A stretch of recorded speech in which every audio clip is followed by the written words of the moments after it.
In our urban world, in the streets where we walk, in the buses we take, in the magazines we read, on walls, on screens, we are surrounded by images of an alternative way of life.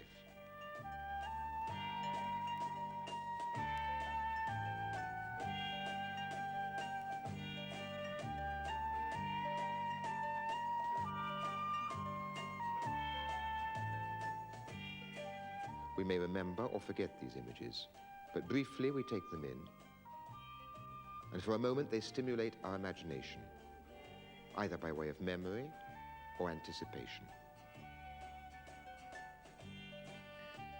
But where is this other way of life?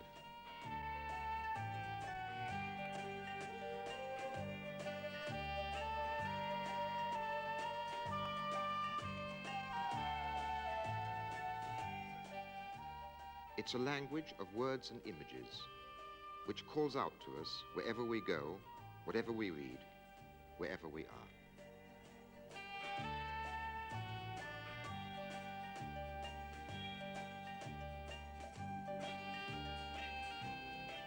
Where do they exist, these fabulous rewards and objects and people?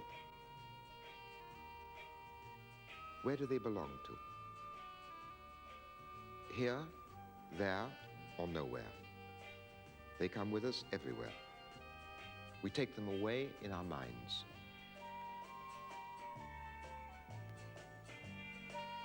We see them in our dreams.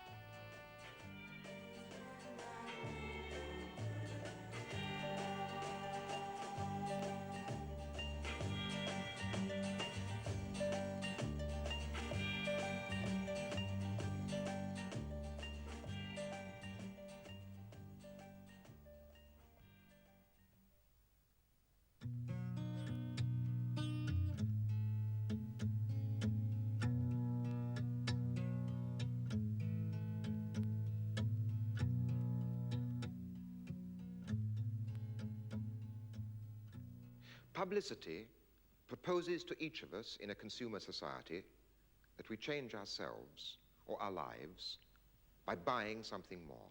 And this more, publicity persuades us, will make us in some way richer, even though we will be poorer by having spent our money.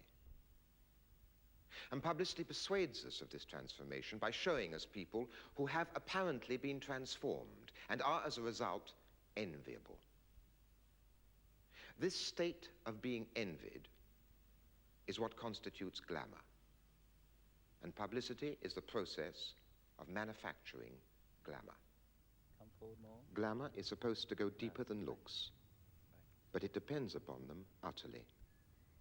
Glamour works through the eye and the mirror.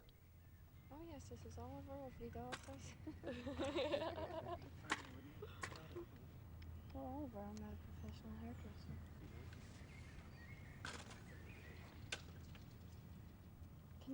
Can you get the tango out from that?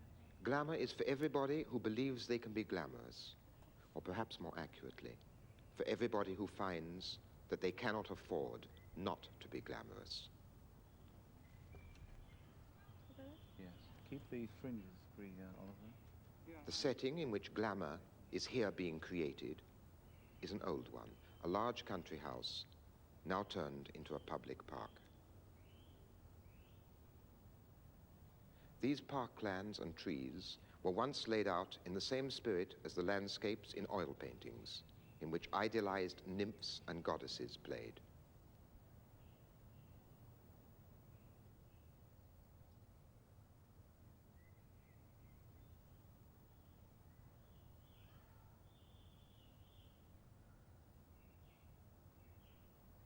Trying to make it look like three flowers in the trees. Yes.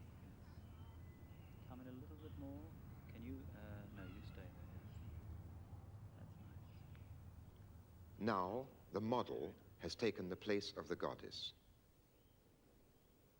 Yet glamour is a new idea. For those who once lived in the country houses and owned the classical oil paintings, the idea of glamour did not exist. Ideas of grace, elegance, authority amounted to something apparently similar, but fundamentally very different.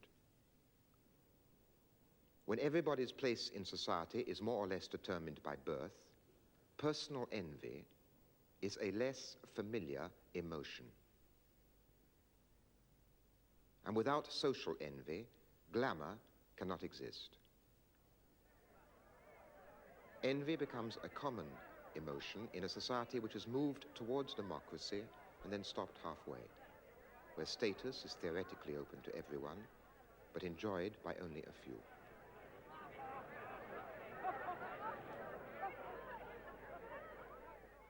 Glamour is new, society has changed.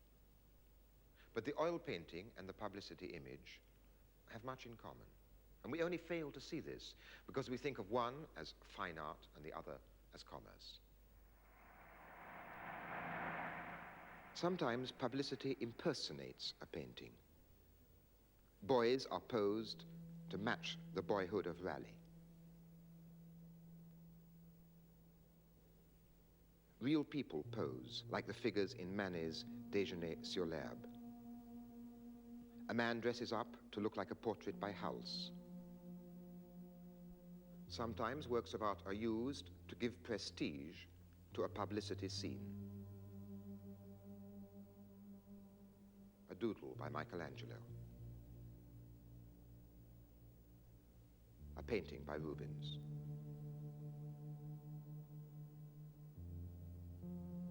A painting by Dürer. A whole sea by Hokusai. Usually the references to art are less direct. It is a question of publicity echoing devices once used in oil painting, devices of atmosphere.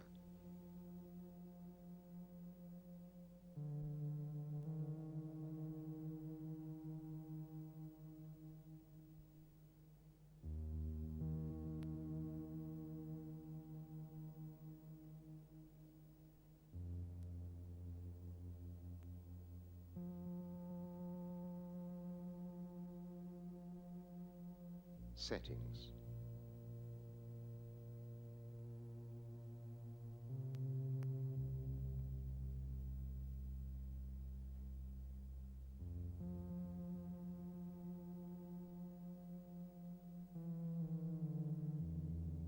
Pleasures. Objects.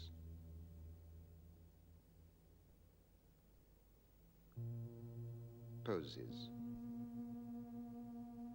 Symbols of prestige.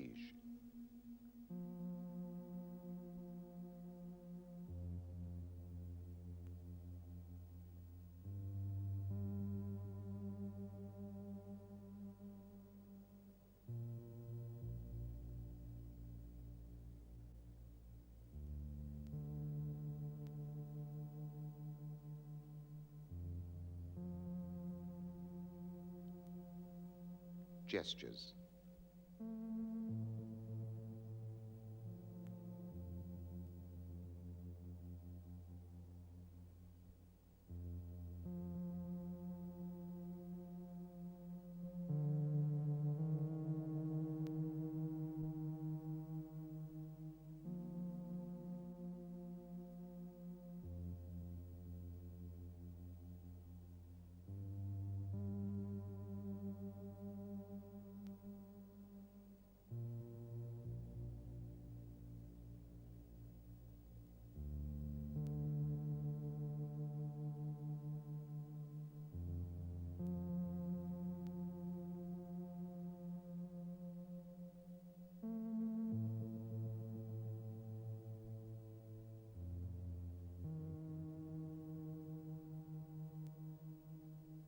Signs of love.